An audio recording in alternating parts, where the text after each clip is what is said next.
저는 68년을 살아오면서 많은 걸 봤습니다. 전쟁의 잔해 속에서 태어나 가난 속에서 자랐고 남편을 일찍 떠나보냈죠. 하나뿐인 아들을 키우며 손톱에 불 켜가며 살았습니다. 그 아들이 대학을 나오고 좋은 직장에 들어가고 좋은 여자를 만나 결혼했을 때 저는 제 인생이 완성됐다고 생각했습니다. 하지만 그날 2024년 11월 어느 추운 저녁이었습니다. 며느리 서연이가 부엌에서 설거지를 하고 있었고 저는 거실에서 TV를 보고 있었죠. 아들 지훈이는 또 야근이라며 집에 없었습니다. 요즘 들어 야근이 부쩍 늘었더라고요. 그때였습니다. 소파 틈새에서 뭔가 빛나는 게 보였어요. 지훈이 휴대폰이었습니다. 집에 두고 간 거죠. 저는 그냥 충전기에 꽂아두려고 집어들었습니다. 그런데 화면이 켜지면서 카카오톡 알림이 떴습니다. 하늘이라는 이름으로 저장된 여자였어요. 오빠, 오늘 진짜 보고 싶어. 호텔 예약했어. 9시까지 와줄 수 있지? 심장이 멎는 줄 알았습니다. 저는 그 자리에서 얼어붙었습니다. 손이 떨렸지만 휴대폰을 놓을 수가 없었어요. 대화를 위로 올려봤습니다. 한 달 전, 두 달 전, 석 달 전 끝이 없었습니다.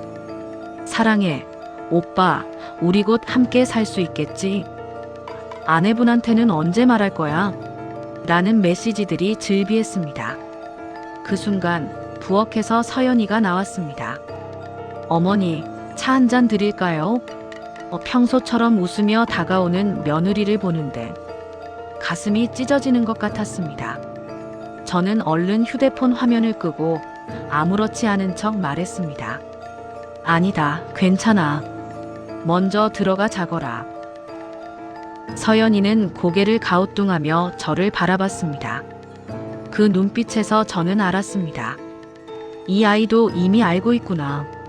그런데 참고 있구나. 며느리는 조용히 물었습니다. 어머니, 괜찮으세요? 안색이 안 좋으신데 저는 고개를 끄덕이며 대답했습니다. 응, 그냥 좀 피곤해서 그래.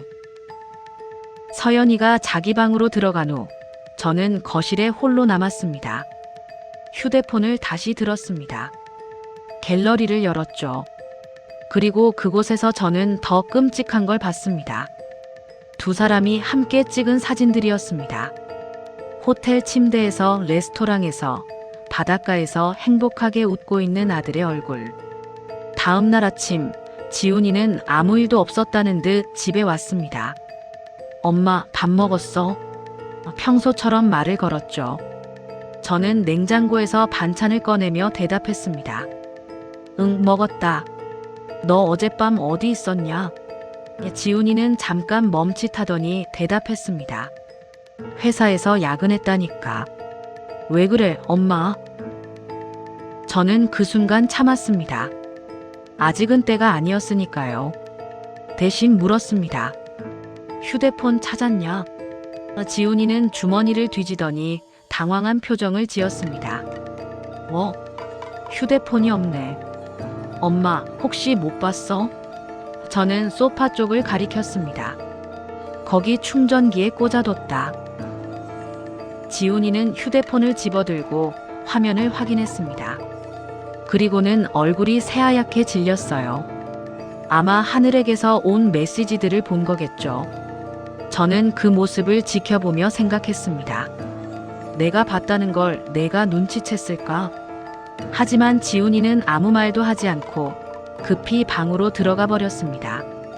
그날 저녁 저는 서연이를 따로 불렀습니다. 부엌에서 둘이서만 마주 앉았죠. 저는 조심스럽게 물었습니다. 서연아, 너 요즘 행복하냐? 며느리는 멈칫하더니 억지로 웃으며 대답했습니다. 네, 어머니. 괜찮아요. 하지만 그 눈에서는 눈물이 고였습니다. 저는 며느리의 손을 잡았습니다. 그리고 조용히 말했습니다. 너 알고 있구나. 서연이는 그제야 고개를 숙였습니다. 눈물이 뚝뚝 떨어졌어요. 어머니, 죄송해요. 제가 부족해서 그래서. 저는 고개를 저었습니다. 아니다. 내 잘못이 아니야. 절대로. 그날 밤 저는 잠을 이룰 수가 없었습니다. 천장을 바라보며 생각했습니다. 내가 뭘 해야 할까? 그냥 모른 척 할까? 아들을 혼내고 끝낼까? 아니면 새벽 4시 저는 결심했습니다. 제대로 된 참교육을 해야겠다고. 아들에게도 그 여자에게도 그리고 무엇보다 며느리에게. 이 아이가 평생 고개 숙이고 살게 할 순 없었습니다. 저는 노트를 꺼내 계획을 적기 시작했습니다. 첫째, 증거를 확보한다. 둘째, 그 여자를 우리 집으로 데려온다. 셋째, 식탁에서 모든 걸 끝낸다. 그리고 마지막으로 제 재산을 정리한다. 저는 떨리는 손으로 글씨를 적어 내려갔습니다. 68년을 살아온 인생에서 가장 큰 결단이었습니다. 다음 날 저는 아들의 휴대폰을 다시 확인했습니다. 지훈이가 샤워하는 사이에요. 그리고 하늘이라는 여자에게 메시지를 보냈습니다. 아들 이름으로요. 내일 저녁 7시 우리 집으로 와. 엄마한테 소개하고 싶어. 보내고 나서 저는 휴대폰을 제자리에 두었습니다. 다음 날 오후 저는 며느리에게 말했습니다. 서연아, 오늘 저녁 밥상 좀 든든하게 차려라. 손님이 올 거다. 서연이는 의아한 표정으로 물었습니다. 손님이요? 누가 오시는데요? 저는 담담히 대답했습니다. 오면 알게 될 거다. 그냥 준비만 해라. 오후 6시 지훈이가 퇴근했습니다. 평소보다 1시간 일찍 왔더군요. 아마 제가 보낸 메시지를 보고 당황했겠죠. 지훈이는 저를 보자마자 물었습니다. 엄마, 왜 그런 메시지를 보낸 거야? 무슨 저는 손을 들어 말을 막았습니다. 조용히 해. 곧 알게 될 거니까. 7시 정각 초인종이 울렸습니다. 서연이가 문을 열러 가려 하자 저는 말했습니다. 내가 나갈게. 문을 열었습니다. 그곳에는 키가 크고 화장이 진한 젊은 여자가 서 있었습니다. 바로 강하늘이었습니다. 그녀는 당황한 표정으로 저를 바라봤습니다. 안녕하세요.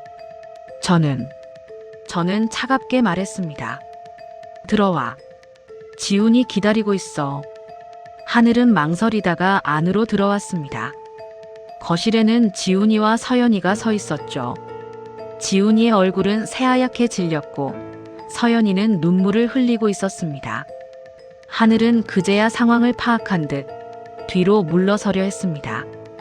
죄송해요, 저는 그녀의 팔을 잡았습니다. 앉아. 밥 먹어야지. 하늘은 떨리는 목소리로 말했습니다. 아니에요. 저는 더 강하게 말했습니다. 앉으라고 했어. 오늘 내가 여기 온 이유가 뭔지 알잖아. 우리 지훈이 엄마한테 인사하러 온 거잖아. 네 사람이 식탁에 앉았습니다. 저는 상 위쪽 중앙에, 서연이는 제 오른쪽에, 지훈이는 왼쪽에, 그리고 하늘은 지훈이 옆에 앉았습니다. 공기가 무거웠습니다. 아무도 먼저 수저를 들지 못했죠. 저는 밥을 뜨며 말했습니다. 먹어. 맛있게 차렸으니까. 하늘이 떨리는 목소리로 말했습니다. 어머님 죄송합니다. 저는 손을 들어 그녀를 멈춰 세웠습니다. 지금은 밥 먹을 시간이야. 얘기는 나중에 하자. 그리고는 서연이를 바라봤습니다. 서연아, 너도 먹어. 며느리는 고개를 숙인 채 눈물을 닦았습니다. 저는 지훈이를 바라봤습니다. 지훈아, 너는 할 말 없냐? 아들은 입술을 깨물며 대답했습니다. 엄마 미안해. 내가 잘못했어. 저는 고개를 끄덕였습니다. 그래, 잘못했지. 그런데 누구한테 미안한 거냐? 지훈이는 서연이를 바라봤습니다. 서연아, 정말 미안해. 서연이는 울음을 터뜨렸습니다. 미안하다고? 15년을 함께 살았는데 미안하다는 말로 끝이야? 나는 당신을 믿었어. 평생 믿을 수 있는 사람이라고 생각했어. 지훈이는 고개를 떨궜습니다. 아무 말도 하지 못했죠. 저는 하늘을 바라봤습니다. 하늘씨, 당신은 지훈이가 유부남인 거 알았죠? 하늘은 고개를 끄덕였습니다. 네, 알았어요. 하지만 오빠가 곧 이혼할 거라고. 저는 차갑게 웃었습니다. 이혼? 내 아들이 그런 말을 했어? 거짓말이야. 내 아들은 그럴 용기도 없는 비겁한 놈이야. 저는 품속에서 봉투 하나를 꺼냈습니다. 하얀 봉투였죠. 식탁 위에 내려놓으며 말했습니다. 이게 뭔지 알아? 세 사람 모두 저를 바라봤습니다. 저는 봉투를 열었습니다. 유언장이야. 내가 어제 변호사 사무실에 다녀왔어. 지훈이는 놀란 표정으로 물었습니다. 엄마, 갑자기 왜? 저는 고개를 저었습니다. 갑자기가 아니야. 나도 이제 늙었어. 언제 죽을지 모르잖아. 그래서 미리 정리하는 거야. 그리고는 유언장을 펼쳤습니다. 거기에는 또박또박 적혀 있었습니다. 본인 박미선은 본 유언장을 통해 다음과 같이 재산을 분배한다. 서울시 강남구 소재 아파트 한 채, 예금 3억 원, 그 외 모든 동산 및 부동산을 며느리 윤서연에게 전부 양도한다. 아들 최지훈에게는 단 1원도 상속하지 않는다. 식탁이 조용해졌습니다. 지훈이는 얼굴이 새하얗게 질렸습니다. 엄마, 이게 무슨? 저는 유언장을 다시 봉투에 넣으며 말했습니다. 내가 평생 모은 돈이야. 내 맘대로 줄 수 있어. 그리고 나는 서연이한테 주고 싶어. 이 아이가 이 집에서 15년을 헌신했어. 시부모 모시고 아이 키우고 집안일 하면서 말이야. 서연이는 고개를 저으며 말했습니다. 어머니, 안 돼요. 저는 그런 거 원한 적 없어요. 어머니가 이렇게까지 하실 필요 없어요. 저는 며느리의 손을 잡았습니다. 서연아, 이건 내 결정이야. 너는 그냥 받아들여. 이게 내가 너한테 할 수 있는 유일한 일이야. 지훈이는 벌떡 일어났습니다. 이건 말이 안 돼. 나는 엄마 아들이잖아. 저는 차갑게 대답했습니다. 아들. 내 아들이었으면 아내를 배신하지 않았어. 내 아들이었으면 가족을 지켰을 거야. 너는 이제 내 아들이 아니야. 하늘은 조용히 일어나 문 쪽으로 향했습니다. 저는 그녀를 불렀습니다. 하늘씨, 가기 전에 한 가지만 물어볼게. 하늘은 멈춰 섰습니다. 저는 물었습니다. 당신, 지훈이 사랑해? 하늘은 망설이다가 고개를 저었습니다. 모르겠어요. 처음에는 그런 줄 알았는데 이제는. 저는 고개를 끄덕였습니다. 그래, 그게 정답이야.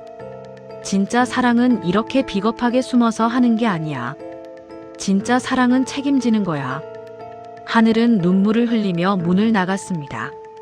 그리고 다시는 돌아오지 않았죠. 그날 이후 지훈이는 집을 나갔습니다. 이혼 서류에 도장을 찍고 짐을 싸서 떠났죠. 떠나면서 저를 한번 봤습니다. 그 눈빛에는 원망과 후회가 섞여 있었습니다.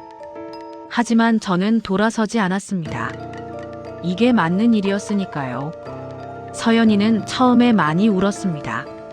15년의 결혼 생활이 끝나는 게 쉬운 일은 아니었죠. 하지만 시간이 지나며 그 아이는 조금씩 웃기 시작했습니다. 진짜 웃음이었습니다. 억지로 짓는 게 아닌 마음에서 우러나오는 웃음이요. 어느 날 저녁 서연이가 물었습니다. 어머니, 후회 안 하세요? 아들을 버리셨잖아요. 저는 고개를 저었습니다. 아니, 나는 아들을 버린 게 아니야. 아들이 스스로 떠난 거야. 그리고 나는 이제 딸이 생겼잖아. 서연이는 울며 저를 껴안았습니다. 가끔 생각합니다. 제가 한 게 옳은 일이었을까? 하지만 후회는 없습니다. 왜냐하면 저는 정의를 선택했으니까요. 피가 섞였다고 해서 무조건 편을 들 순 없습니다. 잘못은 잘못이고 옳은 건 옳은 거니까요. 지금 서연이는 새로운 삶을 준비하고 있습니다. 자격증 공부를 시작했고 새로운 친구들도 사귀었죠. 가끔 웃으며 말합니다. 어머니, 이렇게 사는 게 이렇게 편한 줄 몰랐어요. 그 말을 들을 때마다 제 선택이 옳았다는 걸 확신합니다. 진짜 참교육은 말로 끝나는 게 아닙니다. 행동으로 보여줘야 합니다. 그리고 진짜 가족은 피로 맺어진 게 아니라 마음으로 맺어진 겁니다. 저는 아들을 잃었지만 딸을 얻었습니다. 그리고 그게 제 인생의 마지막 선물이었습니다. 만약 당신이라면 어떻게 하셨을까요? 아들 편을 들었을까요? 아니면 며느리 편을 들었을까요? 정답은 없습니다. 다만 정의가 무엇인지는 마음이 알고 있습니다. 그리고 저는 제 마음을 따랐습니다. 이 이야기가 당신의 마음에 닿았다면 구독과 좋아요 부탁드립니다. 다음 이야기도 함께 해주세요. 세상에는 아직도 들려줘야 할 참교육 이야기들이 많이 남아 있습니다. 여러분의 사연도 기다리고 있겠습니다.